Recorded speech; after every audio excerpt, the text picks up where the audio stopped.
Good morning. I'm Jill McCartney with the Northwest Oklahoma City Chamber here for a conversation with the candidates, part of our Northwest Now series. And today we are talking with Shay Varnell, candidate for Oklahoma City Council Ward 1, and that's for the runoff on April the 6th. Hi, Shay. Please tell us a little bit about yourself. Hello, Jill. Thanks for having me on today. If I haven't met you before, my name is Shay Varnell. I live in Northwest Oklahoma City. Yes, I'm a candidate for the Ward 1 Oklahoma City Council seat. I grew up in Northwest Oklahoma City in the Ski Island neighborhood. Attended Putnam City North High School, graduated in 1994, and then went on to go to school at UCO, where I met my now current wife, Stacy Varnell. And I have two children. We live in the Whitehall Association neighborhood now. My kids attend Bethany Public Schools. I'm currently on the Traffic Commission for the City of Oklahoma City. I was president of my homeowners association there in Whitehall for over 10 years. That's what kind of got me into this role of being a candidate for the city council. If you were to describe the district to someone that wasn't familiar with what all it covered, tell me your description of that. Well, as far as geographically, our Ward 1 is in Oklahoma County. It's Hefner Road and all the way south to Reno and everything west of Lake Hefner. So Portland Avenue and west out to county line. And then when you get into Canadian County, it's up in the Surrey Hills area and down in we call it Yukon, but it's around that 39th Street area around Sarah Road. So it's a very large district, almost 100 square miles of residents. And it's all types of houses and dwellings and people in our community, lots of good businesses in our area. It's a great place to live. I consider it a quiet area of Oklahoma City, and that's why we love it there. About how much of this ward is in Oklahoma County and how much in Canadian County? Because I know there's been like lots of growth over the last 10 years and just particularly Canadian County in general. Well, those numbers have changed a lot over the last 10 years. We have about 60,000 eligible voters in Ward 1, and about 40,000 of those are in Oklahoma County and about 20,000 are in Canadian County. And again, that Canadian County number has risen a bunch over the last, I'll call it 10 to 12 years. There is a lot of growth out in that area. And it's why part of the reason I'm running. We're going to make sure our roads and things out there stay consistent with even the inner city. Those people don't need to be forgotten. I think they've been forgotten a lot during that growth. And that's why I need to pay attention to those people too, or whoever makes the seat. In looking at some of that growth as we head into redistricting, do you think it makes sense to merge the Canadian County part of Ward 1 and Ward 3 and create a Canadian County seat and then keep the Oklahoma County together? Or what are your thoughts with that? I am so glad you asked that, because the answer is yes. I hope when we are going to redistrict this year. That is a fact.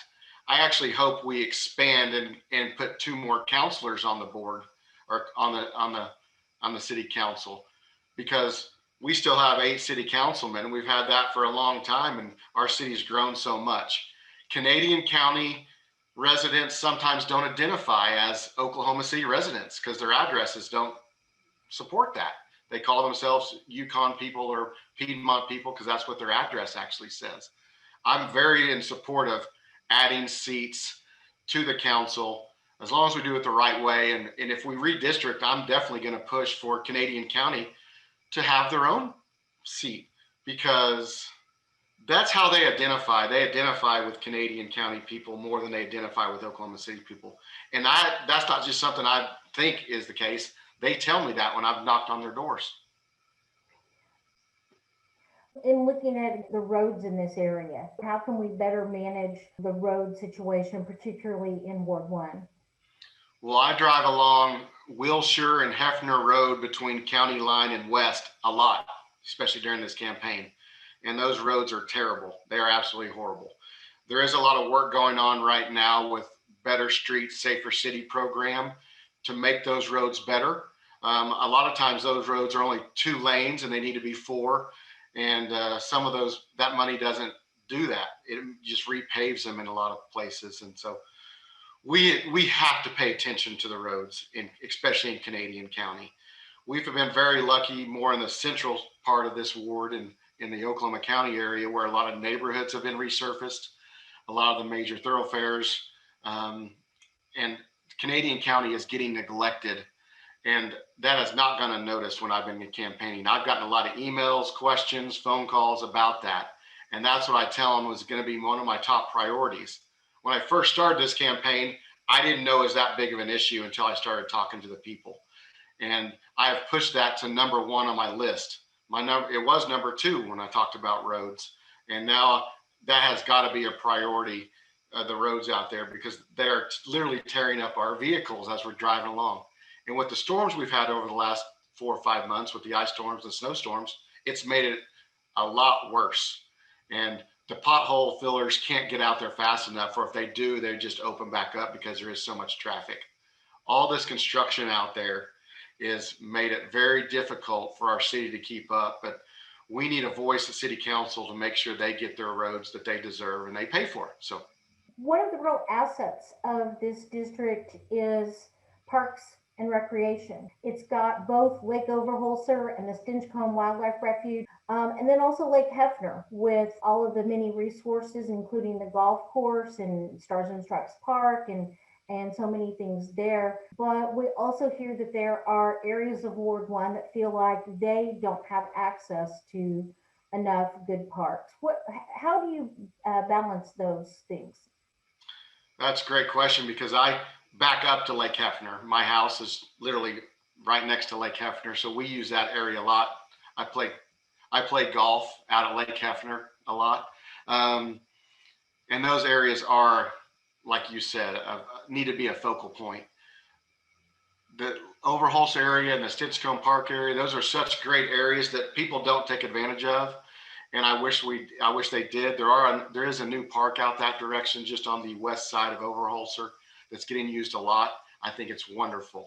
I know there's some money in maps for parks and recreation areas, and to actually beautify them and rehab a lot of the parks that have been around for a long time. So I'm excited to see that money spent so all of Oklahoma City can enjoy those places, and we continue to bring people from all over the city to our ward, because that is very important to me as a city councilman, is to get people to enjoy our areas too, and to see us grow.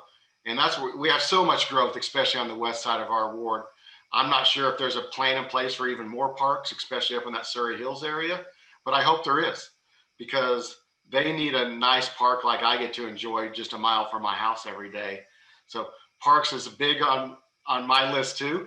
If you go look at my platform idea from the word go, that was number 3 actually on my area, is park and recreation areas. It's because I get to use them so much. I get to walk around Lake Hefner all the time, drive around Lake Hefner all the time, and enjoy that. And I hope everybody else can do that too. Several of the golf courses that are owned by City of Oklahoma City have updated their clubhouses already. And that has actually become a revenue stream for the city in helping those things to pay for themselves. Lake Hefner is, I believe, the crown jewel of the Oklahoma City golf courses, with 2 18-hole golf courses right there on the shores of the lake. But its clubhouse is from the 60s. It's been painted a few times, but if that was redone in the same manner as Lincoln Park, that could become a real revenue generator. How can we make that happen? Or what are your thoughts? Is that something we should want to see happen? Well, absolutely. I worked at Lake Hefner golf course in 93 or 94. They actually remodeled it and expanded it. So that's how many years? 27 years ago. I actually talked to one of our golf commissioners yesterday on the phone. I don't know if people out there know, but we have a commission that oversees the golf courses, the 5 golf courses in Oklahoma City. And I am proud to say that they are about to announce that Lake Hefner is getting a new clubhouse.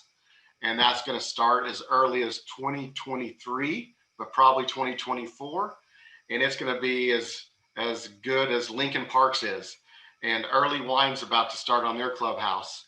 And so is Trosper, and Jimmy Stewart, I think, has already started on their clubhouse. So all these great golf courses are getting new clubhouses to create another revenue stream. And I agree with you 1,000,000%. I think Lake Hefner is the crown jewel of the golf courses. That's why I choose to play there. It's not that it's just a mile away from my house, but it's a great golf course. They do a great job there. And the golf commission gets a lot of applause because they do a good job making sure our green fees stay at a reasonable cost, give us great golf options. Last year was a struggle with COVID. The golf courses were closed for a month, but rounds were up overall more than the year before, even though they were closed for a month. So we're still getting a lot of play, but the clubhouses definitely need to be addressed at the courses that have not gotten those new clubhouses. And they are doing that. They're using bond money and some other money to make sure we get the quality clubhouses because people want to have tournaments there. Matter of fact, I got an email today from you about the Northwest Chambers Golf Tournament on April 16th. I can't wait to play in that. So that's going to be out of Lake Hefner. I hope everybody will come join us out there and play and get to see our wonderful golf course that we get to drive by every day. In looking at this district and the way that it abuts Piedmont and Yukon and Bethany and Warr Acres, in fact, it completely surrounds Bethany and Warr Acres, what do you think this councilman's role in building good relationships with those city governments should be, and how can we create more collaboration? Well, we definitely need to, because I'm a perfect example. My kids go to Bethany schools, and so I get in my car every day just like I did this morning, and I drive my kids from Oklahoma City into Warr Acres, into Bethany, drop off my kids, drive back through Bethany, into Warr Acres, back into Oklahoma City, and then go to work. And we have to make sure our governments are communicating because those roads, like we mentioned earlier, are extremely important. And we can't get roads fixed whenever they just butt up to each government municipality. So we've got to have relationships with those people that are good and clear communication. And I look forward to doing that. I've talked to several of the city councilmen and the new mayor in Bethany. Look forward to working with them when I become the next city councilman because I'm in that city a lot, and same with Warr Acres. So we need to be able to build bridges there and work together on projects because if we don't, the people that get the bad side of that are the residents that pay all the taxes to make sure our roads and city services are there. So we need to make sure and work together, and it starts with communication. And communication is the key because those if you're only as good as the cities around you also. So if they're struggling or we're struggling, they're going to follow along in the same path. So we've got to work with those people and make sure we have a same vision for our areas. Maps has been something that has really changed Oklahoma City dramatically. Now that we're in the middle of Maps 4 and seeing those projects come to life, and what is your thought on the concept of maps in general, about what's your favorite project out of this recent batch?